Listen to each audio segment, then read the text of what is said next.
The next item on the agenda is the acceptance of the resignation of the high school principal. And I will turn that to Doug first for a recommendation. At this time, it is my recommendation that the board accept the resignation of Jedd Sherman. And based on the activities of the past few days after Mr. Sherman and my conversation on Thursday, I recommend that Mr. Sherman be placed on administrative leave with the Spirit Lake Community School District beginning today at 4 p.m. until June 30th, 2008. Right. Any additional information regarding the position of the high school principal? No, I think that's an appropriate position for him to take. It's a request to this board. If you do accept the letter of resignation, then his recommendation is that it be that Mr. Sherman be placed on administrative leave immediately, essentially today at 4 o'clock. And I don't see any legal barriers to that. Remember that Mr. Sherman at this point is a probationary employee, and as such is subject to termination should come in for any reason or for no reason at all. This is a letter of resignation. You're not taking up the issue of termination at this point. But keep that in mind, his status as a probationary employee.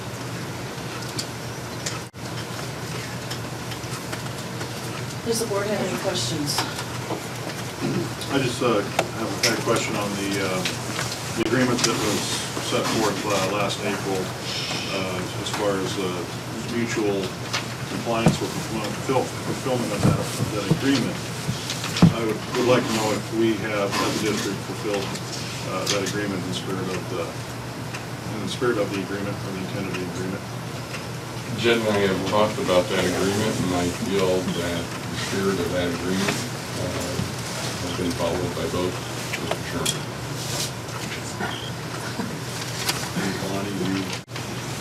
I guess I want to make clear to this board that this agreement was put in place last spring at a time when some of the same issues were being brought forward.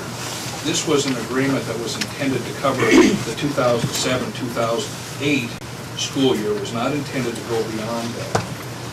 I believe that the terms of this agreement have been in spirit fulfilled, and that every effort has been made to fulfill those terms, and that this is not a contract or an agreement for any employment beyond the end of this fiscal year. I just want to make sure everybody's clear about that. Any other questions? We do have several individuals who have signed the sheets to address this agenda item. With that, and it appears that Joyce has quite a list there, and because we are kind of savvy on time here, I'd like to proceed in that vein and having those individuals who requested to speak do that at this time. Although we will limit your conversations to 2 minutes so we can obtain as many as we can get through, and we'll allow this for it to be the next 45 minutes of conversation. No, I just My name is Heather Cooper, and I'm reading this statement on behalf of my sister-in-law, Kathy Cooper, who's employed at the Spirit Lakes High School. Due to the unfortunate timing of this meeting, she isn't able to attend as she is at work. I am sure that we could all agree that the most important reason that we are all in education is to benefit students. I would hope that you would not lose sight of this when considering this most important decision. The only question that the board need ask is a simple one. Is this the decision that is good for the kids? According to the sheet we handed in, we had 3 minutes to speak. Has that been readjusted then, Beth?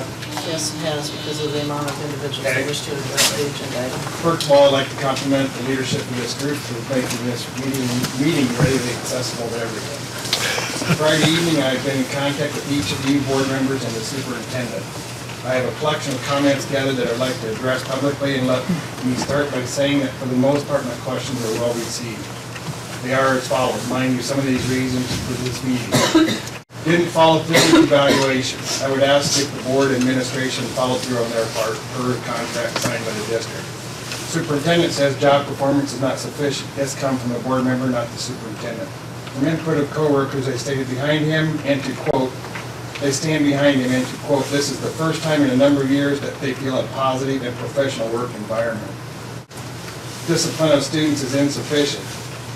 I personally know kids that have been asked to leave for 3 days for suspension. They felt like they were treated fairly, and their parents felt the same way.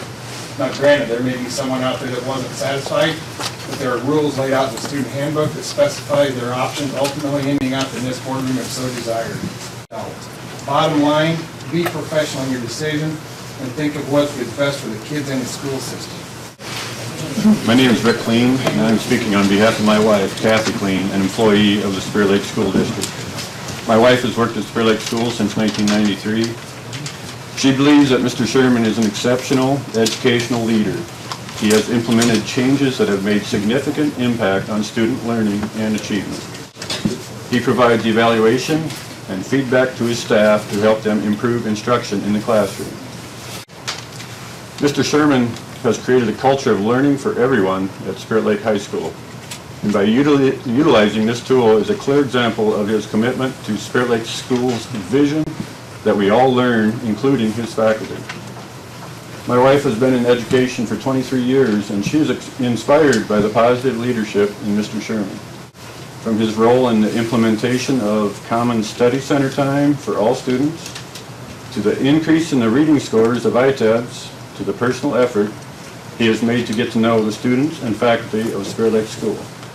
He has worked hard to improve the climate and culture of Spirit Lake High School.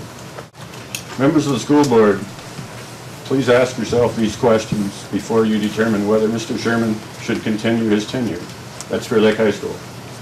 What has Mr. Sherman done that has negatively impacted student achievement? What data do you have to show his leadership at Spirit Lake High School has been bad for our students? In conclusion, after all is said and done, shouldn't what's best for our students be at the center of every decision you make? Thank you for listening to my wife's statement. My name is Tammy Zemler, and I'm reading a statement prepared on behalf of Larry Stoller. I'm a lifelong resident of the Spirit Lake area and a 1974 graduate of Spirit Lake High School. Our school system has always been at the pinnacle of educational success. What have you done to it? The system is now in financial distress, and its administrators are drumming up reasons to fire Principal Jedd Sherman because he questions the system and supports the students and educators by daring to suggest administrative cuts to meet the burden you have put on him to cut his budget. I am a supporter of Jedd Sherman. He seems to have the overwhelming backing of students and educators alike. A rare feat in his position when the kids are supposed to look at him as Old Man Sherman and the teaching staff to resent his authority. Until proven otherwise, I support my son Sam's assessment of Jedd Sherman as the best thing to ever happen to Spirit Lake High School. I suggest that you pull back from accepting his resignation and not terminate his employment. If you are of a different mind, then call a public meeting with appropriate notice instead of a quick session, and at that meeting let him clearly air his opinions and tell his side of the story. Then the burden is on you to publicly state the grievous acts he has committed that warrant his termination. Don't hide behind statements of confidentiality and secrecy. State your reasons openly, along with the evidence that supports them and the reasons they warrant termination. Perhaps you are seeking a resignation from the wrong person. Maybe the resignation should come from those who have allowed the school system to financially decay to a point we now find it. Perhaps it is time to bring in a court-appointed overseer to report to the state education authorities and the taxpayers what is going on and how it can be fixed. Don't look for much support for an additional tax referendum to fix the situation that appears to be unstoppable. In short, get everything out in the open where it belongs before you ruin a good man, his family, and a good school system.